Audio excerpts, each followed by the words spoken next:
Que diriez-vous d'une petite lecture offerte façon ASMR à l'occasion de ces fêtes de fin d'année?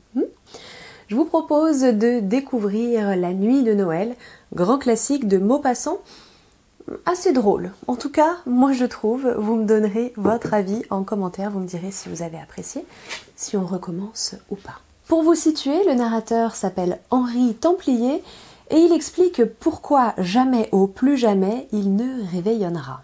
Vous vous rappelez comme il faisait froid, voici 2 ans à cette époque, un froid a tué les pauvres dans la rue. La Seine gelait, les trottoirs glaçaient les pieds à travers les semelles des bottines, le monde semblait sur le point de crever. J'avais alors un gros travail en train et je refusais toute invitation pour le réveillon, préférant passer la nuit devant ma table. Je dînais seule, puis je me mis à l'œuvre. Mais voilà que, vers 10 heures, la pensée de la gaieté courant Paris, le bruit des rues qui me parvenait malgré tout, les préparatifs de souper de mes voisins, entendus à travers les cloisons, m'agitèrent. Je ne savais plus ce que je faisais. J'écrivais des bêtises et je compris qu'il fallait renoncer à l'espoir de produire quelque chose de bon cette nuit-là. Je marchais un peu à travers ma chambre, je m'assis, je me relevais, je subissais, certes, la mystérieuse influence de la joie du dehors, et je me résignais. Je sonnai ma bonne, et je lui dis « Angèle, allez m'acheter de quoi souper à 2, des huîtres, un perdreau froid, des écrevisses, du jambon, des gâteaux, montez-moi 2 bouteilles de champagne, mettez le couvert, et couchez-vous. » Elle obéit, un peu surprise, et quand tout fut prêt, j'endossai mon pardessus, et je sortis. Une grosse question restait à résoudre. Avec qui allais-je réveillonner? Mes amis étaient invités partout et pour en avoir une, il aurait fallu m'y prendre d'avance. Alors je songeais à faire en même temps une bonne action. Je me dis, Paris est plein de pauvres et belles filles qui n'ont pas un souper sur la planche et qui errent en quête d'un garçon généreux. Je veux être la providence de Noël d'une de ces déshéritées. Je vais rôder, entrer dans les lieux de plaisir, questionner, chasser, choisir à mon gré. Et je me mis à parcourir la ville.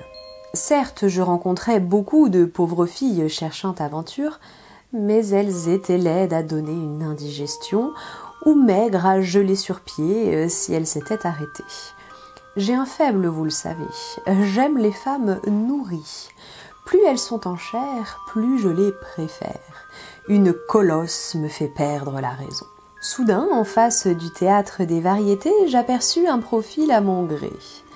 Une tête, puis par devant 2 bosses. Celle de la poitrine, fort belle. Celle du dessous, surprenante. Un ventre d'oie bien grasse. J'en frissonnais, murmurant « Sacristi, quelle belle fille !» Un point me restait à éclaircir, le visage. Le visage, c'est le dessert. Et le reste, c'est le rôti. Je hâtais le pas. Je rejoignis cette femme errante et sous un bec de gaz, je me retournai brusquement. Elle était charmante. Toute jeune, brune avec de grands yeux noirs. Je fis ma proposition qu'elle accepta sans hésiter. Un quart d'heure plus tard, nous étions attablés dans mon appartement. Elle dit en entrant « Ah, on est bien ici !» Et elle regarda autour d'elle avec la satisfaction visible d'avoir trouvé la table et le gîte en cette nuit glaciale. Elle était superbe, tellement jolie qu'elle m'étonnait, et grosse, à ravir mon cœur pour toujours. Elle ôta son manteau, son chapeau, s'assit et se mit à manger. Mais elle ne paraissait pas en train, et parfois sa figure un peu pâle tressaillait, comme si elle eût souffert d'un chagrin caché.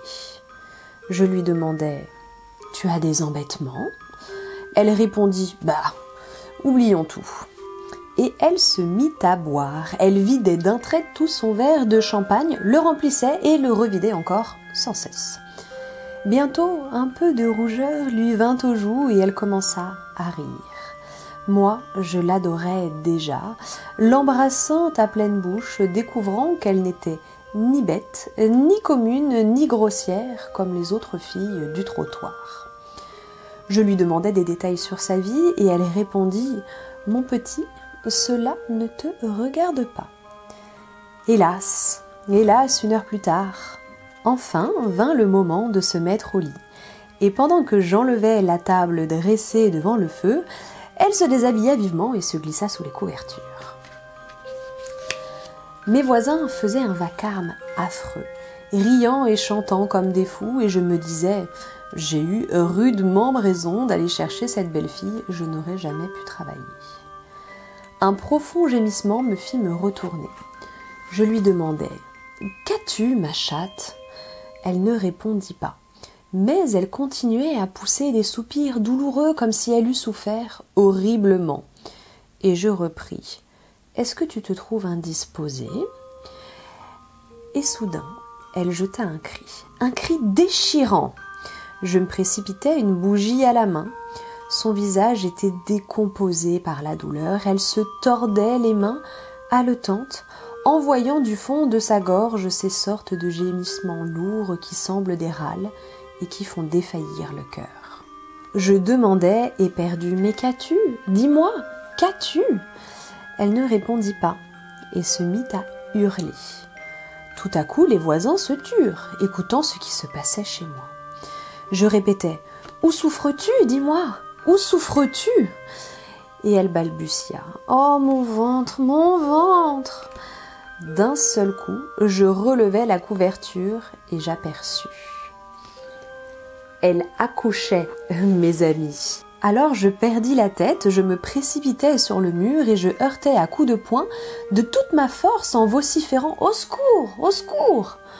Ma porte s'ouvrit, une foule se précipita chez moi, des hommes en habits, des femmes en décolleté, des pierrots, des turcs, des mousquetaires. Cette invasion m'affola tellement que je ne pouvais même plus m'expliquer. Eux, ils avaient cru à quelque accident, à un crime peut-être, et ne comprenaient plus. Et je dis enfin, cette femme, c'est elle qui accouche. Alors tout le monde l'examina et dit son avis. Un capucin surtout prétendait s'y connaître et voulait aider la nature. Ils étaient gris comme des ânes, je crus qu'ils allaient la tuer et je me précipitai nu-tête dans l'escalier pour chercher un vieux médecin qui habitait dans une rue voisine. Quand je revins avec le docteur, toute ma maison était debout. On avait allumé le gaz de l'escalier, les habitants de tous les étages occupaient mon appartement, 4 débardeurs attablés achevaient mon champagne et mes écrevisses. À ma vue, un cri formidable éclata et une laitière me présenta dans une serviette un affreux petit morceau de chair ridée, plissée, geignante, miaulante comme un chat. Et elle me dit « C'est une fille ». Le médecin examina l'accouchée, déclara douteux son état, l'accident ayant eu lieu immédiatement après un souper, et il partit en annonçant qu'il allait m'envoyer immédiatement une garde-malade et une nourrice. Les 2 femmes arrivèrent 1 heure après, apportant un paquet de médicaments. Je passai la nuit dans un fauteuil, trop éperdu pour réfléchir aux suites. Dès le matin, le médecin revint. Il trouva la malade assez mal et il me dit « Votre femme, monsieur… » Et je l'interrompis, « Ce n'est pas ma femme. » Il reprit « Votre maîtresse, peu importe. » Et il énuméra les soins qu'il lui fallait, le régime, les remèdes. Que faire ? Envoyer cette malheureuse à l'hôpital ?